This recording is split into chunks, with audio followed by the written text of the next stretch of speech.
Good afternoon, everybody, and welcome to RotoBaller Radio's Waiver Wire series. I'm your host, Anthony Aniano.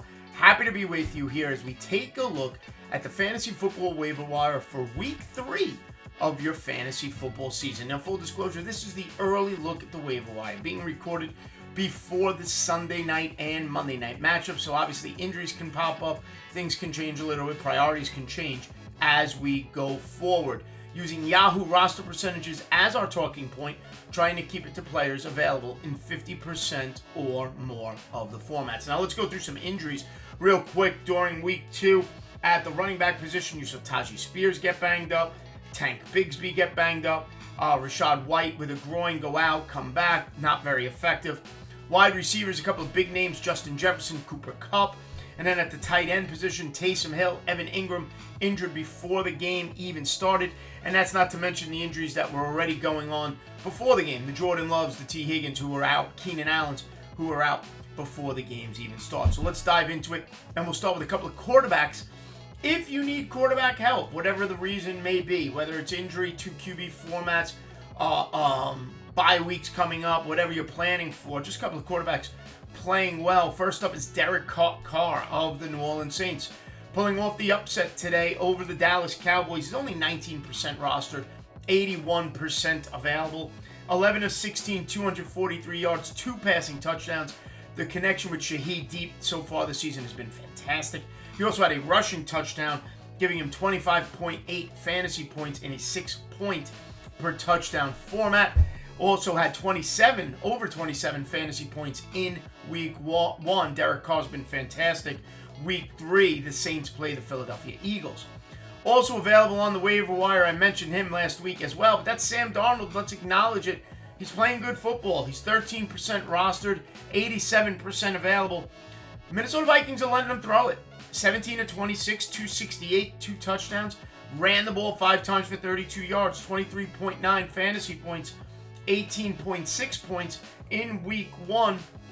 Goes up against the Houston Texans in week 3. The downside to Sam Darnold is the fact that he may be without his top 2 wide receivers in week 3, Justin Jefferson and Jordan Addison. We'll see what happens with that. But at the very least, if you're looking to add depth at the quarterback position, Sam Darnold is certainly outplaying predictions for him this season. At the running back position, thin this week. No major injuries other than the Rachaad White concern. I mentioned Bucky Irving last week. I'll mention him again. If Rachaad White would have missed some time, Bucky Irving would be the next man up in Tampa. He's 34% rostered. 7 carries, 22 yards this week. Not a big game. Only 2.2 fantasy points. Goes up against Denver, though. And if White is out, Irving is somebody you could start as a low-end RB2 in week 3. The other player I want to mention is Braylon Allen of the New York Jets, the rookie. Now, let's not get crazy. It's still Breece Hall's job, okay? And that's why I'm not going to overbid on Braylon Allen, even though he's coming off a 19.6 fantasy game. 7 carries, 33 yards, and a touchdown. 2 receptions, 23 yards, and a receiving touchdown on the 10-yard screen pass. He's available in 91% of leagues. Is he an ad? Yes, absolutely. Just to add running back depth, especially if you have Breece Hall of the New York Jets. You need to get Braylon Allen on your roster. It's always good to have depth. If something would have happened to Breece Hall, Allen would step up into a starting spot. I'm not starting him next week, but I want to mention him to add roster depth. Braylon Allen. Jets go against the Patriots in week 3. Now, wide receiver is the one position this week where you can add players and get them in your lineup. And if you've been listening to me on SiriusXM throughout the summer, or you watch the week 1 waiver wire preview, my first player, Quentin Johnson, is somebody I have been hyping, and he's yet only rostered in 6% of leagues. This is a first-round pick who struggled as a rookie, and everybody has walked away from Quentin Johnson. Even though the signs were there, the Chargers were going to dedicate the position to him by moving on from both Keenan Allen and Mike Williams. Well, Justin Herbert found him today, found him in plenty. 6 targets, 5 receptions, 55 yards, 2 touchdowns, 22.1 fantasy points for the second-year potential breakout. 5 targets were in week 1. He's at Pittsburgh next week. Quentin Johnson, I'll use him in some FFPC formats next week. Get him in some lineups over guys like Zamir White, who have been struggling where I've had him in a flex spot. Quentin Johnson available in 94% of leagues. Other wide receivers to be mindful of. Demarcus Robinson of the Los Angeles Rams could be the Rams' #1 wide receiver in Week 3.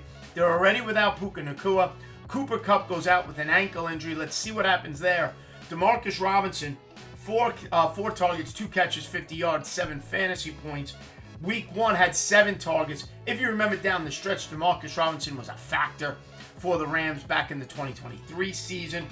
Rams go up against the 49ers next week. 49ers gave up points to Sam Darnold, though, and the Minnesota Vikings. Demarcus Robinson available in 58% of formats.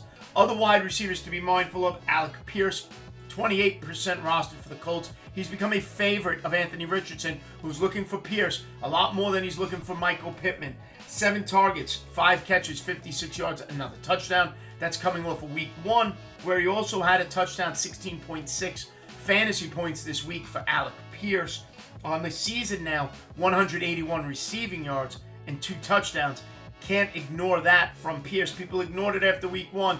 They shouldn't now after 2 weeks in a row. Indianapolis goes up against the Chicago Bears. And finally, at the wide receiver position, take a look at Jalen Nailor of the Minnesota Vikings. 99% available. He's now got a touchdown 2 weeks in a row. This week, 3 for 54 and a touch on 4 targets, 14.4 fantasy points. He could be Sam Darnold's #1 option in Week 3 against the Houston Texans, with both Jordan Addison and Justin Jefferson banged up at this current moment. And finally, at the tight end position, with Evan Ingram out, with Taysom Hill out, a couple of tight ends to be mindful of. Hunter Henry of the Patriots had the biggest game at the tight end position of the week, 18.9 fantasy points, 8 catches, 109 yards, 12 targets, 24% rostered, goes up against the Jets. Other tight ends, Zach Ertz has looked consistent for the Washington Commanders. 2nd game in a row with 4 targets, catches them all this week for 62 yards, 10.8 fantasy points on the road against the Cincinnati Bengals or the Washington Commanders. And Mike Gesicki, he's the desperation option. Big game against the Chiefs for Gesicki and the Bengals with 7 receptions, 91 yards on 9 targets, 16.1 fantasy points. A good matchup for Cincinnati's offense against the Washington Commanders. Joe Burrow will be back in lineups, and Gesicki is available in 96% of leagues. The thing with Hunter Henry, the thing with Mike Gesicki, we've seen him in the past, they are consistently inconsistent. Zach Ertz, his track record makes him my favorite ad at the tight end position. So to recap, my top ads for Week 3 of the fantasy football season: quarterbacks, Derek Carr, Sam Darnold; running backs, Bucky Irving, Braylon Allen; wide receivers, Quentin Johnson, Demarcus Robinson, Alec Pierce, and Jalen Nailor. And at the tight end position, my favorite is Zach Ertz, also Hunter Henry and Mike Gesicki. All right, everybody, don't forget, head over to RotoBaller.com right now. Sign up using the promo code ACES and save at checkout on any of our premium passes, including the 2024 NFL Premium Pass. Give me a follow on Twitter at @AnianoFantasy. Make sure you download the RotoBaller app. It's free. Take advantage of that. Like and subscribe right here to the RotoBaller YouTube channel. And we will see you next time right here on RotoBaller Radio.